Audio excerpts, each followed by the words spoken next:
part in Sarah and Emlyn's lives. And we are delighted that you are here today to share in that special day. And Joe and I look forward to meeting you as the evening progresses. I have to say, what a fantastic day it is today. The Open Golf, England-South Africa cricket, Tour de France, penultimate stage with the possibilities of an English winner, King George and Queen Elizabeth stakes, and Sarah and Emlyn's wedding day. And I apologise if anybody thinks they're in the wrong place. At times like this, you know who your friends and neighbours are. Because when Sarah and Emlyn announced their engagement back before Christmas, we were overwhelmed with the offers of help and assistance and from neighbours and friends, and they've been most kind, and I want to thank them one and all. Last weekend we had a working party here doing the churchyard, doing the church. A mammoth task, which the fruits of their labours you saw today, and I would like to thank them all. I'm not going to name them, but they know who they are, and thank you very much indeed.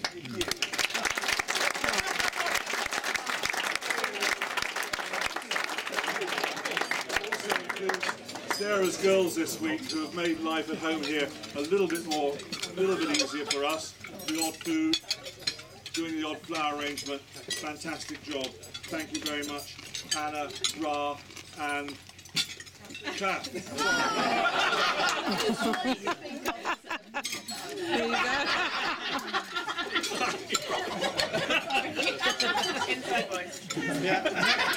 Next, I must thank the flower girls.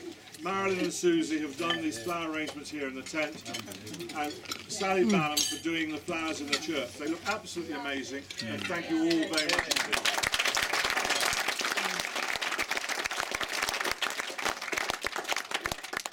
We're very fortunate to have, as one of our neighbours, a cake maker. And Jo offered to make the cake. She's had it iced, and it was a fantastic looking cake. And please, if you get the chance, do go and have a look at the icing on it. It's a real work of art, and the intricacies of the flowers is absolutely fantastic. We're also lucky today to have a student musician, Josh Dawson, who played that organ in the church, or the harmonium, like I've never heard anybody play it before. You seem to get music out of it which nobody else has been able to do in the past. Finally, but no means least, our soloist Emma, who entertained us during the signing of the registers. Emma, you were fantastic.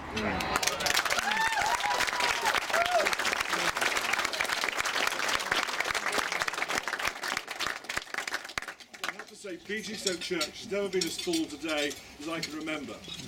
It really was fantastic and uplifting to see it so full. We normally get about 6 men and my dog there. Very much so. But it really was uplifting, and your contribution to the singing of the hymns was absolutely fantastic. You really raised the roof of the church, and I can't thank you enough for making that service so special. But if any of you are here free next Sunday, perhaps you'd like to come again, because we'd love to see you. The reception's the same afterwards. Trying to organise any event this year, as you'll know, has been a very, very difficult task. And today has been no exception. But since the engagement was announced, the lists started. Endless lists for this, that and the other. But the only thing they couldn't control was the weather. But they did. But I have to say that my heartfelt thanks go to Jo for masterminding the whole operation.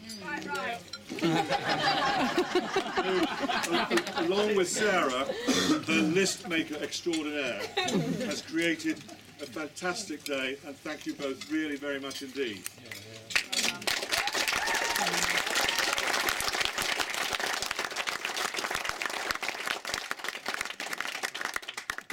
As I'm sure you know, family and friends are particularly important to Sarah and Emlyn. But sadly, a number of friends and family were unable to be here today for various reasons, and therefore I would like to ask you to join with me in a toast to absent friends in a moment. But before doing that, I would just like to mention, as part of that toast, Joe and William Booth Davy, who couldn't come today because they're in France, and that Joe is recovering from illness. But please join with me in a toast to absent friends. Absent friends.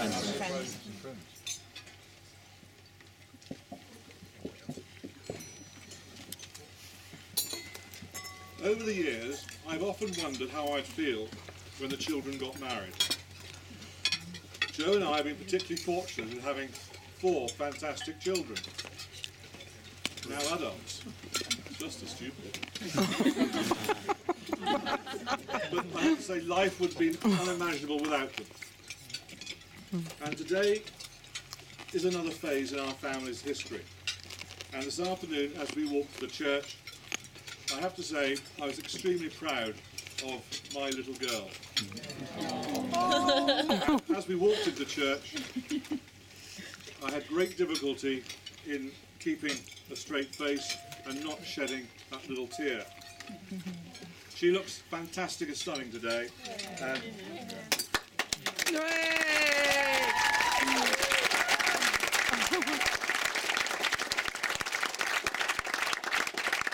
I suspect she gets that from her mother and not me.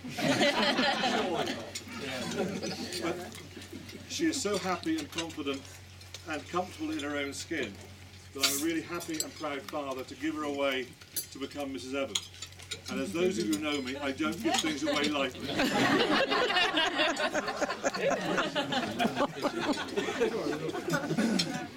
You will be pleased to know, and I think Sarah certainly will, that I'm not going to give you a rundown of her childhood, adulthood. Oh no. But needless to say, there has never really been a dull moment. We have enjoyed her ups and her downs, her highs and her lows. We have tried to live up to her very high expectations. She has certainly lived up to ours. We have been immensely proud of all her achievements, both on and off the sporting arena. And Sarah has always been there for us and has been very supportive of her large family. Her character and determination, and as somebody said to me yesterday, it's a pretty steely determination underneath that smiling face. Let alone her competitive spirit.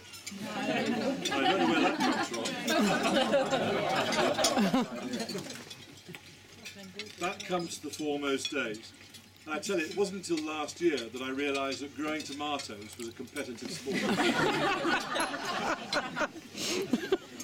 Sarah is not afraid to voice her opinions freely. These are based on a number of things. Boris Johnson, David Cameron, the Saturday sports pages, with a touch of Jane Austen and Billy Cooper thrown in. It's no wonder she became a teacher. Some 4 or 5 years ago, Emlyn met Sarah. Well, I have to say 4 or 5 years ago because Joe says it's 5 years. But as us chaps know, we don't spot those signs quite so quickly.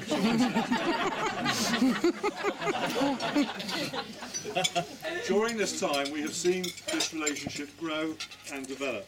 So undoubtedly, there's a very strong bond between them, which we all witnessed today in church.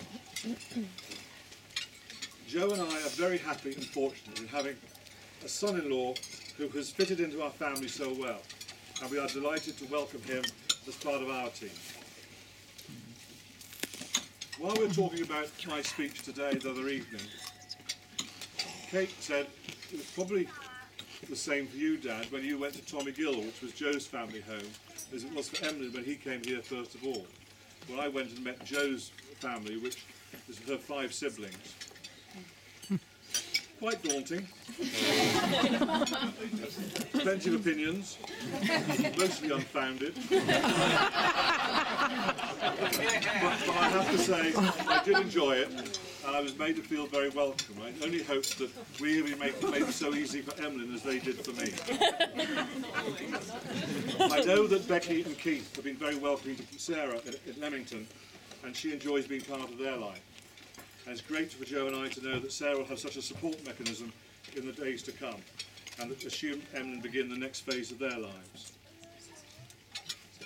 I have to say that Emlyn endeared himself to me shortly after their engagement by suggesting that he could get some magazine sponsorship for our wedding. You can imagine my delight.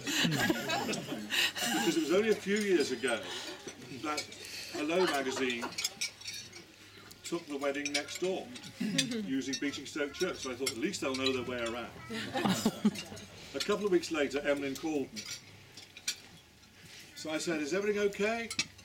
He said, "I'm sorry, it's not okay, but it is Farmers Weekly."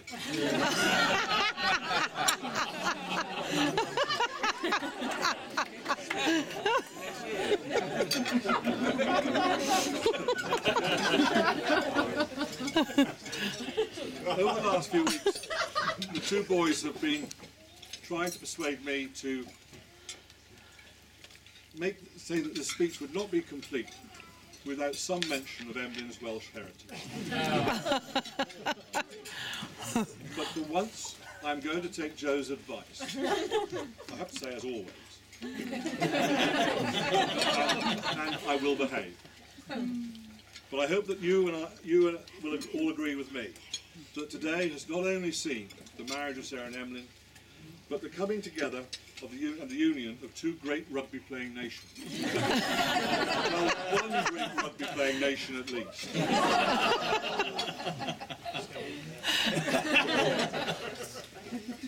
Ladies and gentlemen, before I hand over to Little and Large,